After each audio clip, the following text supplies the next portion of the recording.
অবসরপ্রাপ্ত বিচারক দ্বারা সুপ্রিম কোর্টে অস্থায়ী বিচারকার্য সাংবিধানিক বিধান, গুরুত্ব এবং প্রাসঙ্গিক রিলেশন ভূমিকা। ভারতের বিচার ব্যবস্থা বিশ্বের অন্যতম বৃহৎ এবং শক্তিশালী বিচার ব্যবস্থা। তবে কাজের চাপ এবং বিচারাধীন মামলার পরিমাণ ক্রমাগত বেড়ে চলার কারণে এটি প্রায়শই অতি ভারাক্রান্ত হয়ে পড়ে।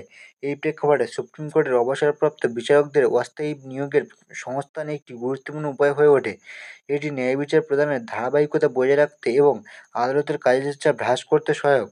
সংবিধান অনুযায়ী প্রধান বিচারপতি রাষ্ট্রপতির অনুমতি নিয়ে প্রয়োজনীয়তার ভিত্তিতে একজন অবসরপ্রাপ্ত বিচারককে সুপ্রিম কোর্টে অস্থায়ীভাবে নিয়োগ করতে পারেন। এই নিবন্ধে আমরা এই প্রক্রিয়ার পদ্ধতি এবং এর গুরুত্ব, চ্যালেঞ্জ এবং এর সাংবিধানিক ব্যাখ্যা বিশ্লেষণ করব। অবসরপ্রাপ্ত বিচারকের নিয়োগ একটি সাংবিধানিক প্রেক্ষাপট। ধারা ১২৭ অস্থায়ী বিচারক নিয়োগের বিধান।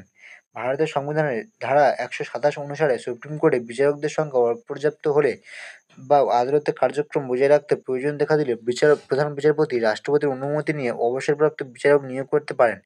ধারা ১২৪ সুপ্রিম কোর্টের বিচারকদের যোগ্যতা। ধারা ১২৪ সুপ্রিম কোর্টের বিচারকদের জন্য নির্ধারিত যোগ্যতার বিষয়টি ব্যাখ্যা করে। অবসরপ্রাপ্ত বিচারকদের ক্ষেত্রে এটি প্রযোজ্য যে তারা পূর্বে এই যোগ্যতা পূরণ করেছিলেন। অবসরপ্রাপ্ত বিচারকদের নিয়োগের প্রয়োজনীয়তা। ১. বিচারাধীন মামলার সংখ্যা বৃদ্ধি।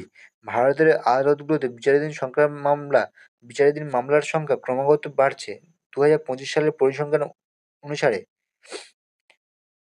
২০২৪ সালের পরিসংখ্যান অনুসারে প্রায় ৭০ লক্ষ মামলা সুপ্রিম কোর্টে বিচারাধীন রয়েছে।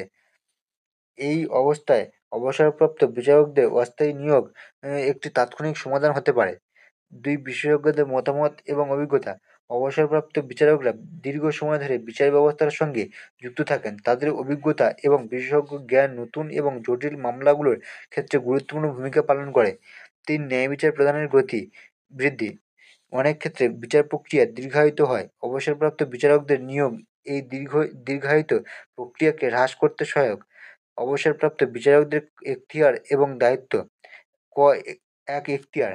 তারা সুপ্রিম কোর্টের নিয়মিত বিচারকদের সমান ক্ষমতা ও এখতিয়ার পান, তবে তারা সুপ্রিম কোর্টের বিচারক হিসেবে আনুষ্ঠানিকভাবে গণ্য হয় না।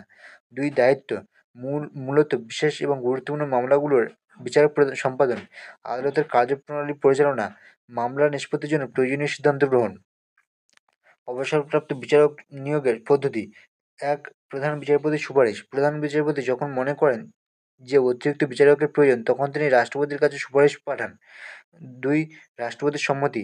রাষ্ট্রপতির পূর্ব অনুমোদন ছাড়া এই নিয়োগ কার্যকর হয় না। ৩. অবসরপ্রাপ্ত বিচারকের সম্মতি।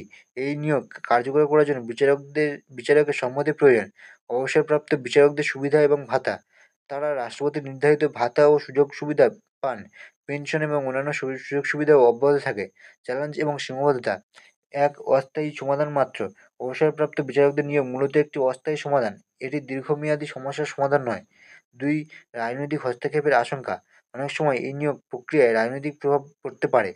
৩. অভ্যন্তরীণ বিরোধ। নিয়মিত বিচারকদের সঙ্গে অবসরপ্রাপ্ত বিচারকদের মধ্যে কখনও কখনও মতপার্থক্য দেখা দেয়। ৪. নিয়োগ প্রক্রিয়ায় দীর্ঘসূত্রিতা। এই প্রক্রিয়াটি অনেক সময় দীর্ঘায়িত হয়, যা আদালতের কাজকর্মকে প্রভাবিত করতে পারে। আন্তর্জাতিক প্রেক্ষাপটের তুলনা। বিভিন্ন দেশ যেমন যুক্তরাষ্ট্র এবং মার্কিন যুক্তরাষ্ট্রেও অবসরপ্রাপ্ত বিচারকদের অস্থায়ী নিয়োগের ব্যবস্থা রয়েছে, তবে ভারতের ক্ষেত্রে এটি আরও প্রাসঙ্গিক, কারণ এখানকার বিচার ব্যবস্থার উপর কাজের চাপ অত্যন্ত বেশি।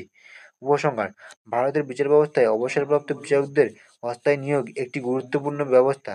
এটি ন্যায় বিচার প্রদানের গতি বৃদ্ধি এবং কার্যপ্রণালীর ধারাবাহিকতা বজায় রাখতে সহায়ক। তবে এটি একটি অস্থায়ী সমাধান এবং দীর্ঘমেয়াদী সমস্যাগুলোর সমাধান করতে হলে আরও কার্যকর পরিকল্পনা গ্রহণ করতে হবে।